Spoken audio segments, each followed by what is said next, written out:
मित्रों नमस्कार, मैं मयंक त्रिपाठी नव ज्ञान ज्योतिष चैनल पर आप सभी दर्शकों का हार्दिक स्वागत करता हूं। आज के वीडियो में जानकारी देंगे कि अगर आपकी मीन लग्न है या आपकी मीन राशि है तो आने वाला जनवरी, फरवरी और मार्च यानी कि वर्ष 2024 में जनवरी, फरवरी, मार्च ये 90 दिन मीन लग्न और मीन राशि वालों के लिए कैसे रहने वाले हैं। क्योंकि बहुत से लोग बार बार एक ही कमेंट करते हैं कि पिछला साल काफ़ी परेशानी से बीता है, हम फाइनेंशियल रूप से परेशान हैं, तो कोई कहता है हम सेहत को लेकर के परेशान हैं। तो आने वाले 90 दिनों में कैसा आपका स्वास्थ्य रहेगा, प्रेम संबंध कैसा रहने वाला है, कैरियर कैसा रहने वाला है और आर्थिक स्थिति इन 3 महीनों में आपकी कैसी रहेगी, इसकी जानकारी मैं देने का प्रयास करूँगा। आगे बढ़ने से पहले मैं आपको बता दूं कि यह जो मैं राशिफल आपको बता रहा हूं यह आप अपने लग्न कुंडली के अनुसार भी देख सकते हो और अपने चंद्र राशि के अनुसार भी देख सकते हो। कंफ्यूज होने की जरूरत नहीं है। मान लिया आपकी मीन लग्न है और चंद्र राशि कोई और है तो दोनों का आप वीडियो देख लीजिएगा। दोनों में यदि फल अच्छा बताया गया है तो रिजल्ट बहुत बढ़िया मिलेगा। एक में फल बढ़िया बताया गया है और एक में खराब बताया गया है तो आपको रिजल्ट 50-50 मिलेगा। अगर मान लिया लग्न और राशि कुछ भी नहीं पता है तो थर्ड ऑप्शन आपके पास है कि अपने प्रचलित नाम के अनुसार इस फलादेश को समझ सकते हो। लेकिन ध्यान रखिएगा, नाम का असर बहुत कम होता है। अगर आपके पास लग्न कुंडली है तो लग्न और चंद्र राशि के अनुसार ही आप फलादेश को समझिए। नाम के अनुसार तब आप राशिफल देखें जब आपके पास लग्न कुंडली ना हो।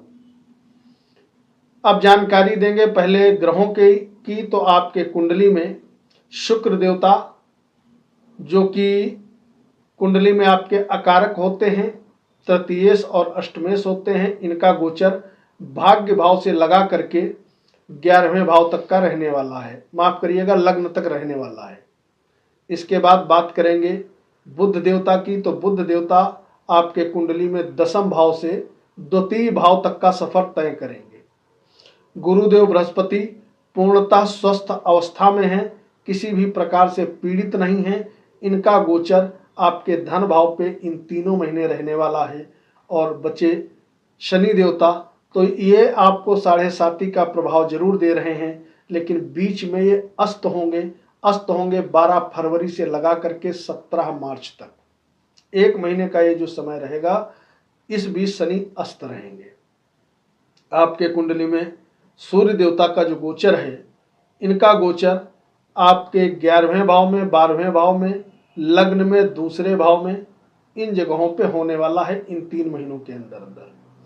यह है प्लेनेटरी पोजीशन। राहु, केतु, गुरु यथावत गोचर करते रहेंगे। अब जानेंगे राशिफल।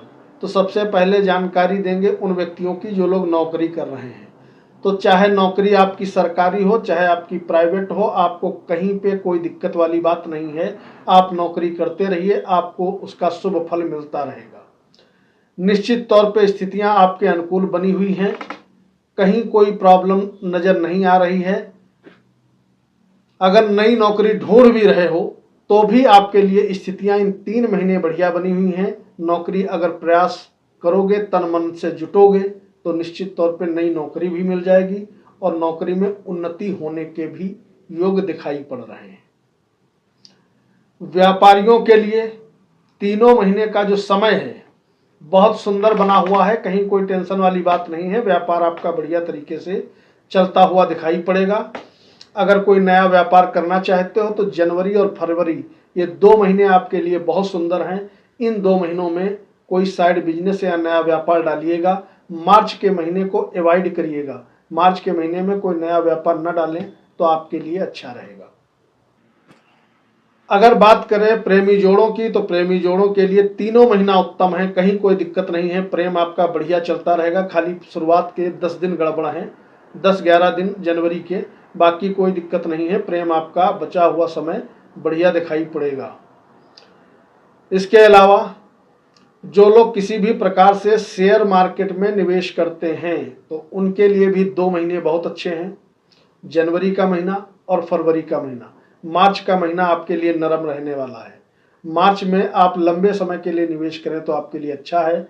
अगर शॉर्ट टर्म के लिए निवेश करोगे तो उसमें नुकसान होने के योग दिखाई पड़ रहे हैं। बात करें अगर संतान की, तो संतान प्राप्ति के योग आपके कुंडली में भी बने हुए हैं। अगर आप प्रयास करोगे तो भैया इस मामले में भी लकी रहोगे। और इसके अलावा सभी मीन लग्न और मीन राशि वालों का भाग्य जनवरी, फरवरी और आधा मार्च तक का जबरदस्त तरीके से साथ देता हुआ नजर आएगा। तो इसका ध्यान रखिएगा कि 15 मार्च के बाद कोशिश करिएगा कि कोई बड़ा निवेश वगैरह मत करिएगा, क्योंकि 15 मार्च को भाग्येश आपके चले जाएंगे 12वें भाव में। उस समय आपका भाग्य कमजोर पड़ेगा।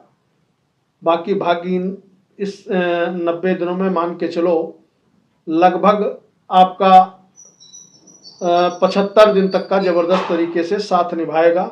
जो काम आप करोगे आपको समुचित मात्रा में लाभ मिलेगा। इसके अलावा अगर बात करें कि आमदनी आपकी कैसी होगी, तो भैया आपके इच्छा पूर्ति के मालिक, आपके आमदनी के मालिक बन जाते हैं शनि देवता। वैसे तो आमदनी ये बढ़िया तरीके से देते रहेंगे, क्योंकि अपने स्थान से दूसरे बैठे हैं, कोई दिक्कत आपको नजर नहीं आएगी। लेकिन जब ये अस्त होंगे उस समय निश्चित तौर पे 2 विषयों में आपको ध्यान रखना है। पहली चीज, उस पीरियड में आमदनी आपकी कम होगी। हालांकि उस समय शत्रुहंता योग बहुत ज्यादा प्रबल हो जाएगा। जिन लोगों के कोर्ट कचहरी वाद विवाद चल रहे हैं या शत्रुता बहुत ज्यादा है, तो उनको तो बहुत बढ़िया राहत मिलते हुए दिखाई पड़ेगी। लेकिन उस बीच में आमदनी आपकी कम होगी, इस चीज का ध्यान रखिएगा। दूसरी चीज, जो डेट मैंने बताई है शनि देवता के अस्त होने की, उस पीरियड में कोशिश करिएगा अनाप शनाप यात्राओं से आप बचिएगा, क्योंकि यात्राएं यदि उस पीरियड में आप करोगे तो बहुत ज़्यादा आपको पॉजिटिव रिस्पांस नहीं मिलेगा। कहीं ना कहीं और यात्राएं आपको परेशान करने वाली रहने वाली हैं। वैवाहिक जीवन की बात करने से पहले मैं आपको बता दूं, चैनल सब्सक्राइब नहीं किया है तो आप चैनल को सब्सक्राइब कर लीजिए, नोटिफिकेशन ऑल को क्लिक कर लीजिए, ताकि प्रत्येक वीडियो की नोटिफिकेशन आपको मिलती रहे। इसके अलावा अगर वीडियो अच्छा लगा करे तो वीडियो को लाइक कर दिया करिए। और साथ ही साथ अगर कमेंट बॉक्स में आपके समझ में नहीं आ रहा है क्या लिखें, तो अपने इष्ट देवता का नाम लिख दिया करिए।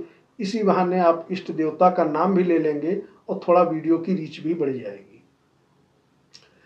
तो वैवाहिक जीवन के मालिक आपके कुंडली में होते हैं बुध देवता, और बुध देवता का जो गोचर है वो आपके लग्न तक रहने वाला है। कहीं कोई दिक्कत नहीं है, शादीशुदा जिंदगी आपकी बढ़िया चलती रहेगी। हालांकि जब ये लग्न में रहेंगे, नीच के होंगे, तब ये सप्तम का योग बनाएंगे। उस समय जिन लोगों की शादी नहीं हुई है, अगर वो चाहेंगे तो निश्चित तौर पे 7 मार्च से लगा करके पूरा महीना यदि आप प्रयास करोगे तो आपकी शादी हो जाएगी। क्योंकि 7 मार्च को जैसे ही बुध आपके लग्न पे नीच के होंगे, अपने स्थान उच्च भाव पर दृष्टि डालेंगे, उस समय शादी हो जाने के प्रबल योग बन जाएंगे।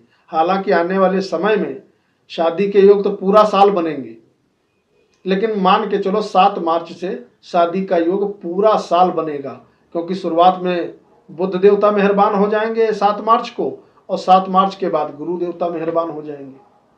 अब बात करें इन 3 महीनों में आपकी सेहत कैसी रहेगी, तो सेहत भैया आपकी तीनों महीना बढ़िया रहने वाली है। ये एक बहुत बड़ी खुशखबरी है। थोड़ा मानसिक अशांति आप जरूर महसूस करोगे, क्योंकि लग्न पे राहु बैठा है और बीच में बुध भी नीच का हो जाएगा और सूर्य का भी गोचर रहेगा लग्न पे। लेकिन गुरु देवता चूंकि पीड़ित अवस्था में बिल्कुल नहीं है, इसलिए आपको खुश होना चाहिए कि सेहत तीनों महीने बढ़िया रहेगी।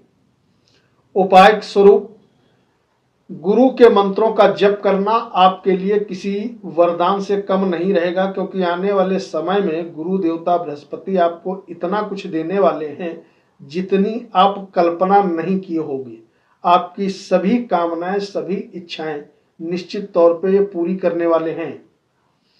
ओम गुरुवे नमः या ओम ग्राम ग्रीम ग्रौम सह गुरुवे नमः। जो लोग किसी भी प्रकार से नई प्रॉपर्टी में निवेश करना चाहते हैं, तो आपकी जानकारी के लिए बता दूं, बीच में 1 महीना आपको बहुत गजब की स्थिति दिखाई पड़ेगी। निश्चित तौर पे इस समय मकान मिल जाना, प्रॉपर्टी मिल जाना, गाड़ी बंगला आदि की खरीदारी करना, ऐसे योग दिखाई पड़ रहे हैं।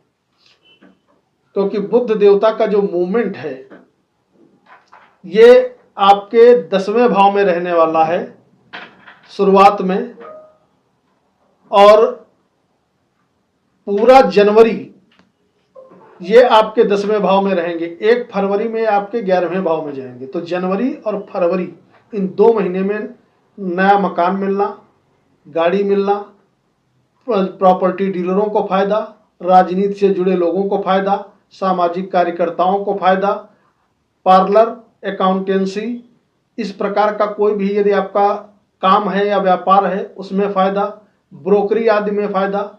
ये जो 2 महीने का समय है जनवरी और फरवरी, इतने फायदे बुध देवता आपको देने वाले हैं। उपाय करिएगा, खुश रहिएगा। मयंक त्रिपाठी को अनुमति दीजिए। नमस्कार।